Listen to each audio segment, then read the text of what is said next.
Oi, gente! Estamos iniciando mais um Você na Moda.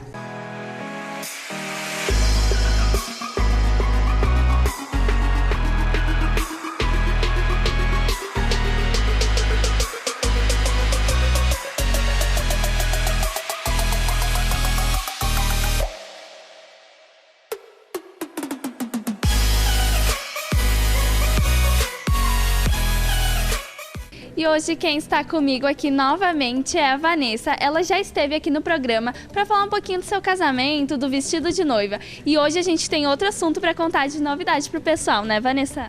Isso. Olá, Bruna. Então, hoje eu estou aqui para contar essa novidade, que eu vou estar agora no Você na Moda, conversando no quadro Psicodialogando. Nós estamos muito felizes com esse novo quadro e eu quero saber o que tu vai trazer de novidade. Esse quadro eu quero desmistificar um pouquinho o papel do psicólogo, da psicoterapia, que ainda o pessoal tem um pouquinho de preconceito sobre esse assunto. Infelizmente, ainda existe o preconceito e sempre vai existir de que quem vai no psicólogo tem algum tipo de transtorno e quem não tem não precisa ir. E isso não é verdade. Sim, o psicólogo trata psicopatologias, mas ele também busca o autoconhecimento, fortalece, ressignifica algumas crenças limitantes, traça metas e estratégias com o paciente para que ele se sinta cada vez mais capaz de enfrentar as dificuldades. E aí, Bruna, algumas pessoas podem falar assim, mas Vanessa, eu não tenho nenhum tipo de problema. Todos nós temos problemas, todos nós temos algum tipo de dificuldade, questões que a gente pode trabalhar, que podem ser desenvolvidas em cada paciente. Então, no quadro Psicodialogando, eu estarei abordando assuntos importantes e quero que você de casa também participe enviando as suas perguntas e algumas dúvidas. Muito obrigada, Vanessa, pela sua participação aqui no programa. Obrigada, Bruna, e até o próximo quadro Psicodialogando. Assista agora o Verdejando com o Sr. Hibisco.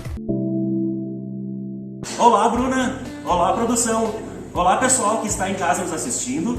O quadro Verdejando de hoje está acontecendo aqui na Bergamota Cafeteria. É uma cafeteria central aqui de Caxias do Sul, na Júlio de Castilhos. E é uma cafeteria com uma pegada industrial e com uma decoração também bastante urbana. A proprietária Karine e o Clayton, que é o casal proprietário aqui da cafeteria, se espelharam muito em decorações de cafeterias das grandes cidades pelo mundo.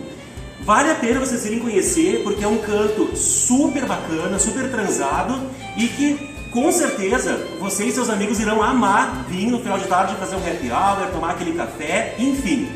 A Karine e o Clayton são apaixonados por plantas e eles querem ingressar a decoração da cafeteria no conceito Urban Jungle, que nada mais é que transformar o ambiente numa floresta urbana. A gente vai começar hoje fazendo uma jardineira e vou explicar para vocês o passo a passo e o porquê da escolha desta planta para essa jardineira. É só o começo desse lindo projeto que vai transformar esse espaço numa grande floresta. Me acompanhe. Bom, pessoal, na primeira parte desse projeto da Bergamota, a gente vai fazer esta jardineira. Eu propus para esse espaço as espadas de São Jorge. Por quê? Aqui a gente tem um ambiente de extrema claridade, mas não tem a incidência do sol direto, o que me restringe uma série de plantas que necessitam do sol pleno. A ideia dos proprietários era de fazer um vaso gourmet, de colocar uma bergamota num vaso, uma bergamoteira, e adornar com temperos. Só que a gente tem o problema da falta de sol. E a bergamota, assim como todo tipo de frutífera, precisa obrigatoriamente de 4 a 6 horas de sol pleno para poder frutificar. Como a gente não tem esse espaço adequado, então a gente vai colocar outras espécies. Por que eu escolhi a espada de São Jorge? Porque é uma planta extremamente rústica, é uma planta que não precisa de muitos cuidados e é uma planta que se dá super bem em ambientes internos. E como a gente tem um pé direito bem alto, as espadas vão poder crescer livremente sem atrapalhar o pé direito. Teriam outras opções inúmeras. Só que daqui a pouco essas plantas vão crescer, vão bater no teto e vão trazer problemas para os proprietários. Me acompanhe então. Essa jardineira aqui, como vocês podem ver, ela tem bastante altura. A gente está falando de uns 40 a 50 centímetros de altura. E uma jardineira bastante larga. A raiz da espada de São Jorge, ela é super superficial. Ela vai para os lados e não cria profundidade. Então a gente tem uma solução bem barata para esse tipo de coisa. Quando a gente trabalha com uma planta que não tem raízes profundas, a gente faz um fundo para economizar terra. A gente vai calcular, se fosse colocar, encher de terra, vai uns 15 sacos de terra. Não tem necessidade disso, porque as raízes da espada nunca vai chegar até o final. Então a gente tem uma solução bem barata e até sustentável de resolver esse problema. O que eu fiz aqui? Eu peguei isopor, que vocês encontram no lixo, ou até isopor embalado em eletrodomésticos, e preenchi até a metade de isopor. Assim, economizei bastante com terra. O que eu vou fazer agora para que a terra não desça até o final da jardineira? Se você preferir, você pode colocar manta de bidim, que é uma manta feita para drenagem, para cobrir os cascalhos, a drenagem de vasos ou de jardineira, ou eu tenho uma solução muito mais barata e que funciona igual, que é o TNT. O que eu vou fazer então agora? Para isolar o isopor da camada de terra, eu vou colocar esse TNT. E o bom do TNT, pessoal, é que ele demora bastante para se degradar e ele também é poroso. Então ele é muito parecido com a manta de bidim. Vai passar a umidade, o excesso da umidade, não vai ficar a umidade acumulada e vai, ao mesmo tempo vai isolar a terra do isopor. Para essa jardineira, eu vou utilizar a terra humus solo, que é uma terra excelente, ela já é adubada, tem o humus, então é uma terra pronta para plantas que vão para a jardineira e para vaso. Sempre, pessoal, isso eu faço questão de frisar em todo o quadro, utilizar o melhor tipo de substrato, porque a planta é prisioneira no vaso e não tem o mesmo recurso que na natureza de captar os nutrientes. Então, não abram mão de uma terra de excelente qualidade.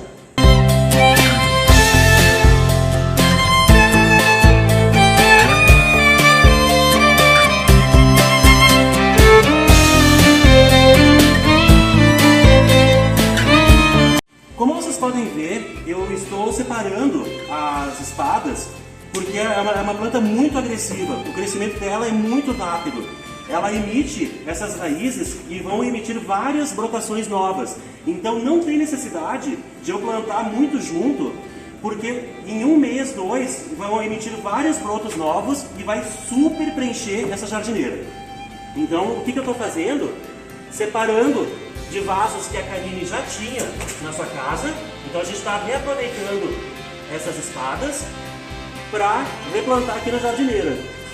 Separando os brotos, como vocês podem ver aqui, essa raiz vai continuar crescendo para os lados e emitir vários bebezinhos nas suas laterais.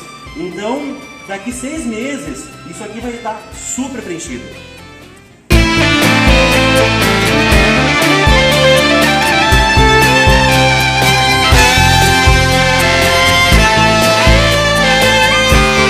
Finalizamos então a nossa jardineira e para finalizar eu vou colocar casquinhas de pinos para esconder a terra. A casquinha de pinos, pessoal, ela é excelente acabamento para ambientes internos, externos jamais. Por quê? Porque por ser um material muito leve, qualquer vento vai levar as casquinhas embora, vai fazer uma sujeira no seu pátio, na sua varanda. Então a casquinha de pinos ela é ideal para ambientes internos que não tenham vento.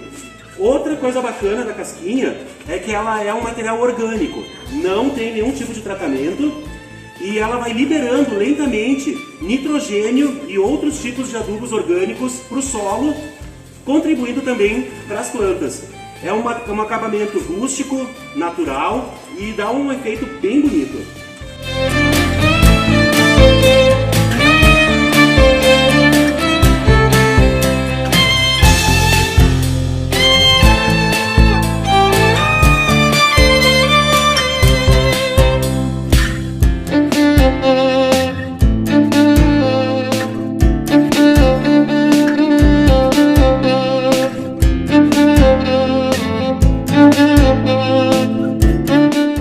finalizo o quadro Verdejando de hoje degustando o que a casa tem de melhor, que é o suco de bergamota, que é a marca registrada aqui do Bergamota, faz jus ao nome. E olha que legal, pessoal, eles são tão fofos que cada mesa tem uma bergamota que é cortesia da casa. Finalizo também dando uma dica bem legal. Sobraram alguns brotinhos de espadas de São Jorge. Você pode cultivar na água. Ela é uma planta tão versátil que dá certo na terra ou na água.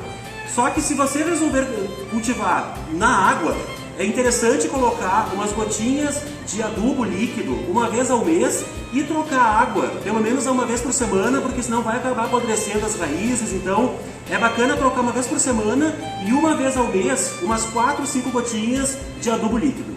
A gente se vê na semana que vem, pessoal. Muito obrigado pela sua audiência e um beijo a todos.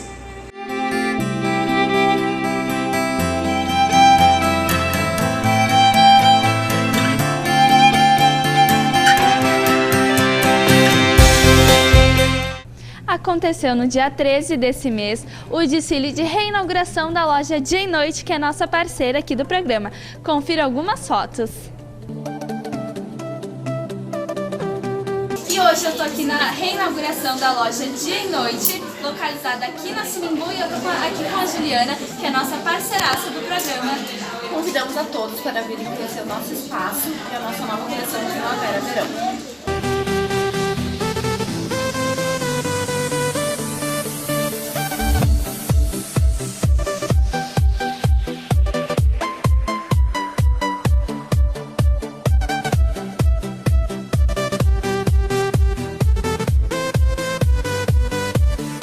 Nós vamos para o intervalo, mas já voltamos com muito mais Você na Moda.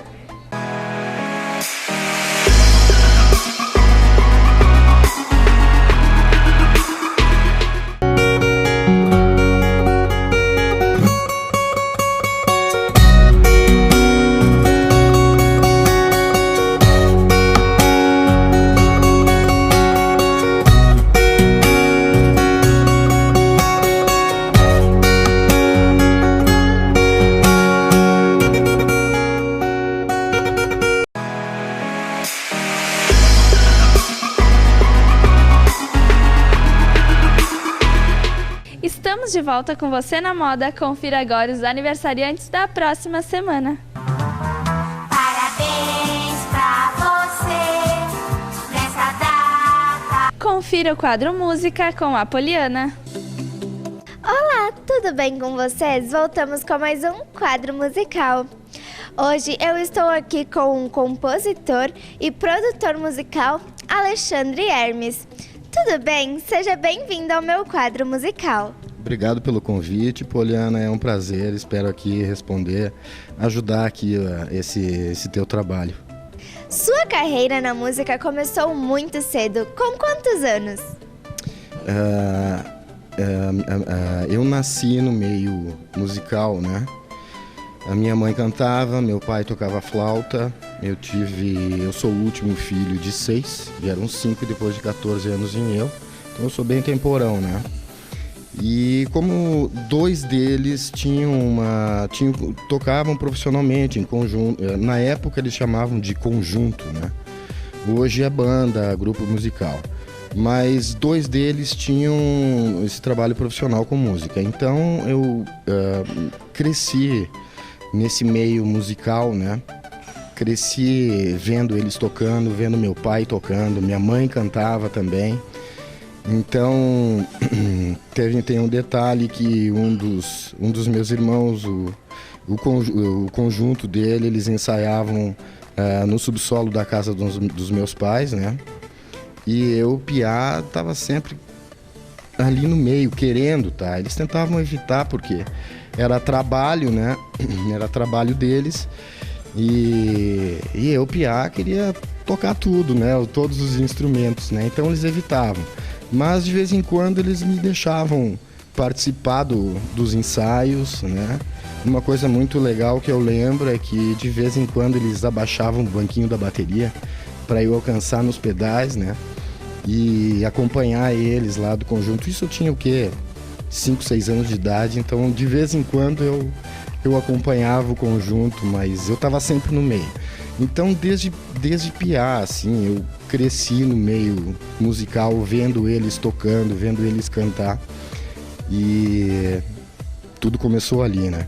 Qual é a sua reverência e seu estilo musical? As músicas daquela época eram Renato e seus Blue Caps, a minha mãe gostava muito de Charles Aznavour, meu pai tocava Pixinguinha, né? Então, de novo, eu tive essas influências, né?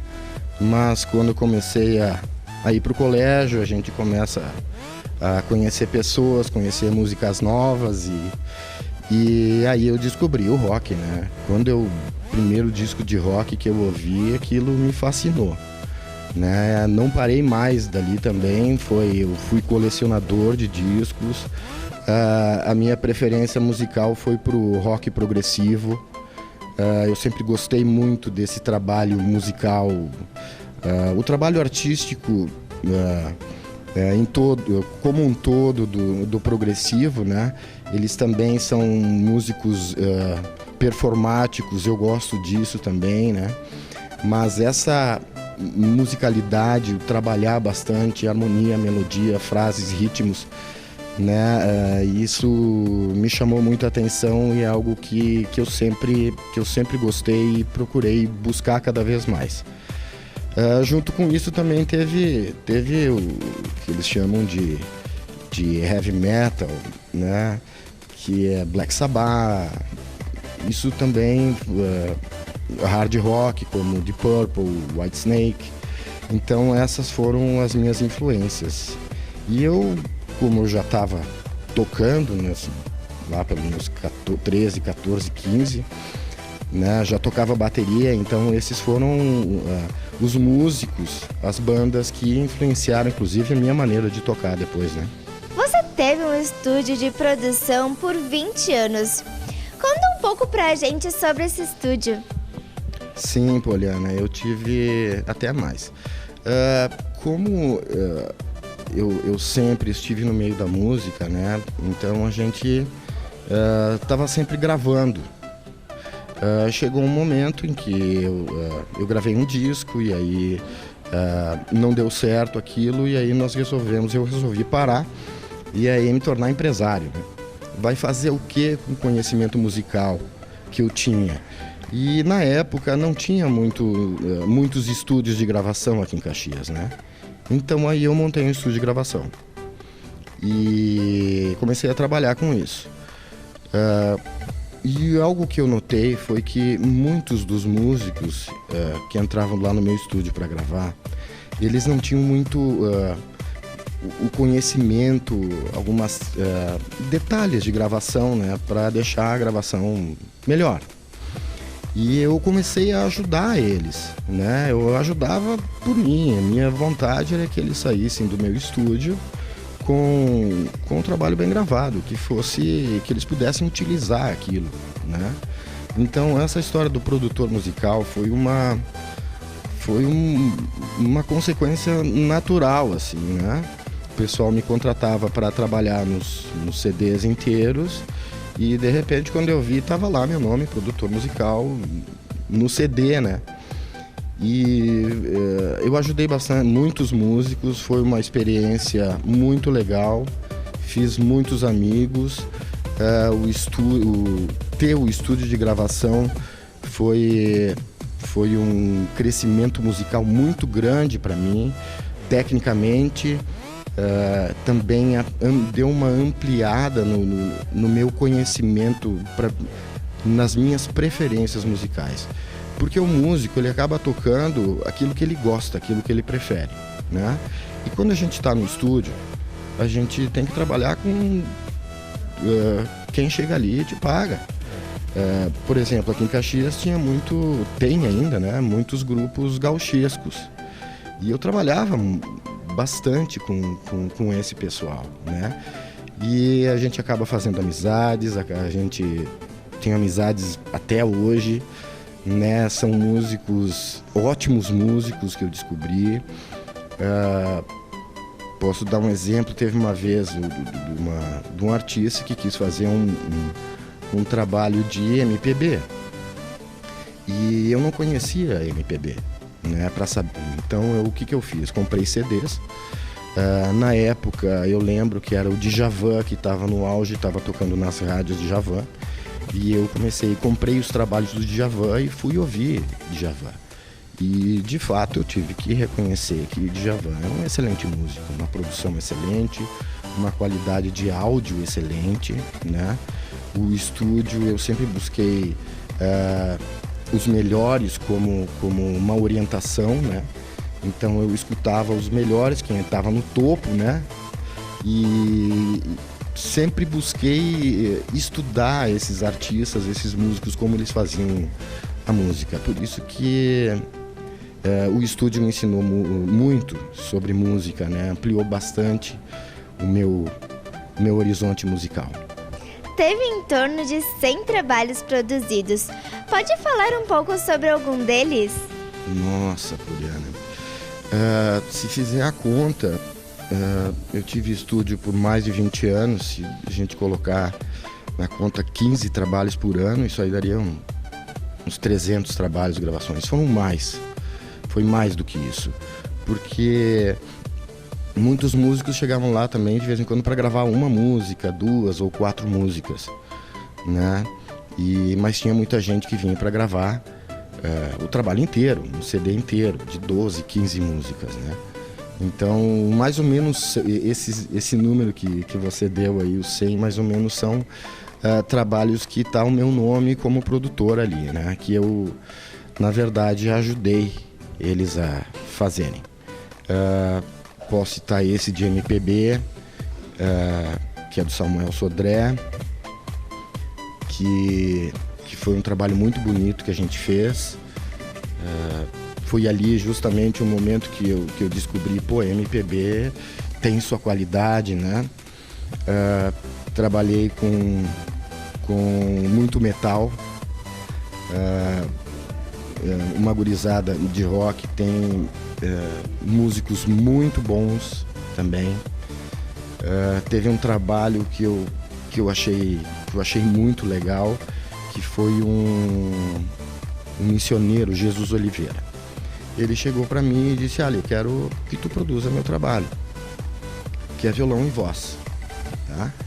E aí eu fui buscar informações, CDs, trabalhos sobre músicos missioneiros. E eram trabalhos muito focados no violão. Como eu disse, uma das minhas influências foi o rock, e uma das bandas que eu gosto muito é Jethro Tull, que é uma banda folk rock progressivo. Então eles usavam muito violões. Eu acho que é uma banda com uma técnica, com uma qualidade sonora muito grande, sempre à frente, sabe, essa banda. E como eu gostava muito da banda, eu também gosto bastante da sonoridade que eles tiravam dos violões dessa banda Jethro Tull. E aí eu cheguei pro Jesus Oliveira, que nós estávamos começando a fazer o trabalho, nem tínhamos começado, e eu disse para ele: olha, Jesus, eu andei ouvindo os trabalhos missioneiros, e são trabalhos de violões, mas a minha ideia é colocar um conhecimento meu de violões, né? Eu conheço alguns timbres, e esses timbres que eu escuto não é o que eu estou ouvindo nesses trabalhos missioneiros. E ele deu o aval, ele disse: vamos lá, vamos fazer, tu pode colocar essa tua ideia, essa tua criatividade. E fizemos um trabalho muito bonito, é um trabalho que eu me orgulho muito de fazer. São canções muito bonitas. O estúdio também, ele me ensinou essas variações do que é o gauchesco, né? A diferença do missioneiro, de gauchescos que a gente escuta. O estúdio me ensinou muito isso. Mas algo muito legal isso aí, desse lado de produção, justamente são essas amizades todas que ficaram até hoje, são amigos. E os trabalhos que eu fiz, eu tenho, De todos eles, tenho muito orgulho porque eu dei o máximo, né? A gente acaba colocando todo o conhecimento e eu acho que saíram bons trabalhos do meu estúdio. No ano de 1992, você lançou um disco com músicas próprias, com o título Lenda, o Chacal. Por que esse título? O Lenda, isso foi o seguinte. Chegou um ponto da minha vida em que eu decidi ser só músico, né? Eu estudava, fazia graduação, estudei economia e tocava e trabalhava, né? Só que chegou um ponto da minha vida, eu disse, eu quero ser músico, quero tentar a música, né? E trabalhando, estudando e tocando, eu tinha pouco tempo para estudar, né? Eu queria me dedicar ao máximo, ser um bom instrumentista, essa era a minha ideia, né? Ir para o centro do país e trabalhar como um músico contratado, essa era a minha ideia. E aí eu cheguei para minha família e comuniquei a minha ideia. Uma parte da família foi a loucura, né? Mas a outra parte disse, vamos lá, eu te apoio. Então eu tive um apoio da minha família, né? De uma parte da família, que para eu fazer essa transição profissional, né? E aí eu comecei a estudar muito, eu estudava 6 horas de música por dia e junto fazendo curso de economia, tinha que me formar, né? Eu queria me formar. E aí nesse período o pessoal me convidou para, vamos tocar então, né? Vamos fazer uma banda para ganhar uma grana e tal. E aí formamos uma banda, a coisa funcionou, começou a ficar legal, mas nós tínhamos uma linha levada mais pro rock. Não havia muitas casas que pudesse tocar isso, a gente pudesse tocar, se apresentar, eram poucas as casas. E geralmente os músicos que se apresentavam tocavam músicas mais comerciais, músicas que tocavam seguidamente na rádio. E nós nos juntamos ali, 4 músicos que gostavam muito de rock, e aí nós viemos com essa ideia de tocar, fazer um trabalho mais alternativo, diferente do que estava vindo. Então nós tocávamos ZZ Top, tocávamos blues, e eram músicas mais americanas, pro lado sulista, o rock, né, americano. E aí começamos a tocar, ensaiar, de repente apareceu um e disse, olha, temos um show para fazer, nós não tínhamos nem o nome, nós não tínhamos. E aí um dos músicos disse, vamos botar o Chacal. E a gente gostou, nós gostamos, né? Junto com o nome veio uma foto de um chacal uivando na lua, que tinha a ver com o deserto, que tinha a ver com o rock. E a gente... o nome foi aprovado. Mas quanto ao disco, o disco era o seguinte, um sonho meu sempre foi gravar um disco. Isso foi feito em 92. Era algo muito difícil de fazer. Era algo caro e demorado, né?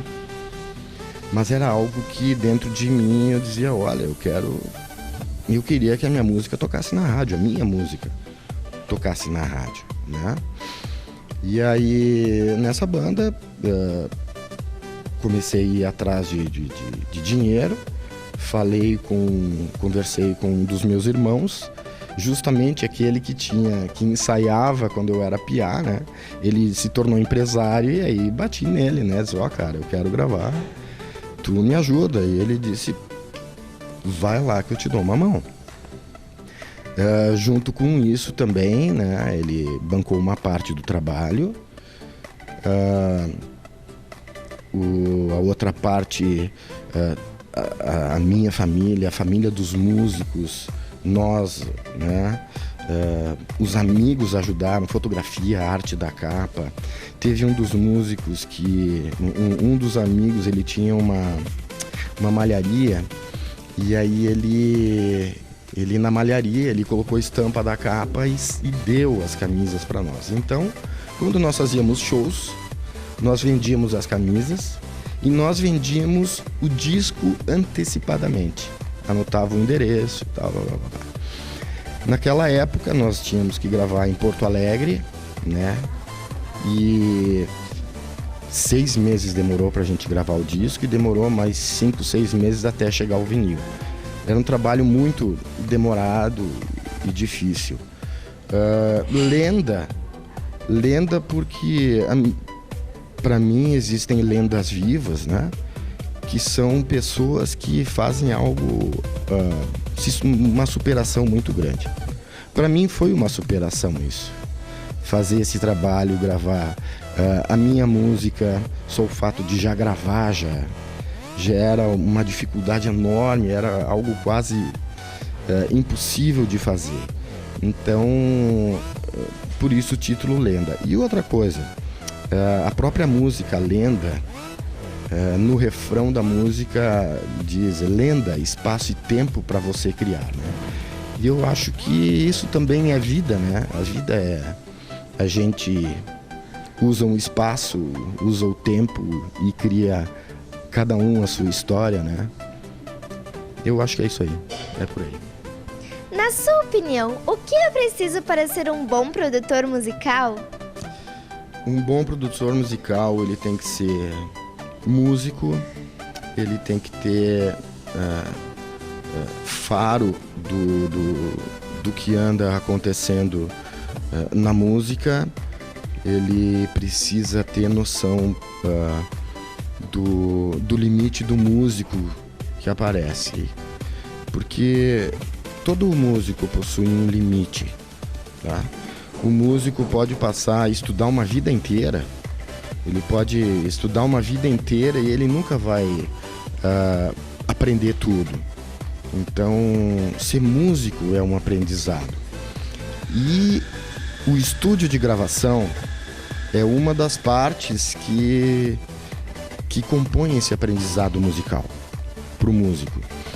Uma outra coisa que dificilmente eu vejo isso, que é difícil de um músico aceitar, são orientações musicais de alguém de fora. O produtor, ele é uma pessoa que enxerga a música lá na frente. Quando você está no estúdio fazendo uma gravação, o produtor ele já está visualizando o que vai acontecer na parte final, no processo final, na mixagem final. Então o produtor também tem que ter esse, como é que posso dizer, essa diplomacia de tentar fazer com que o músico aceite a opinião dele, fazer com que o músico acredite no produtor.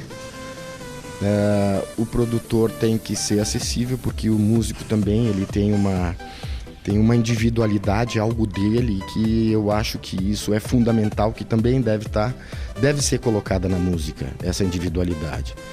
Então é um trabalho muito bonito de fazer, é trabalho que eu adoro fazer, né? Não faço mais, né? Resolvi mudar de profissão, hoje em dia só trabalho com economia, mas é algo que eu tenho muitas saudades disso aí, trabalhar com músico, trabalhar com a criatividade, com a capacidade do músico. Eu acho que é isso, né, Poliana? Muito obrigada pela sua presença no meu quadro musical. Poliana, foi um prazer enorme, eu que agradeço poder contar um pouco da minha história, de alguns detalhes sobre música. Eu espero ter contribuído para esse programa. Meu quadro musical vai ficando por aqui. Muito obrigada a vocês que estão assistindo. Com vocês, um beijo e um abraço carinhoso. Até o próximo programa. O Você na Moda chegou ao fim. Eu espero por vocês na semana que vem. Beijos. Tchau.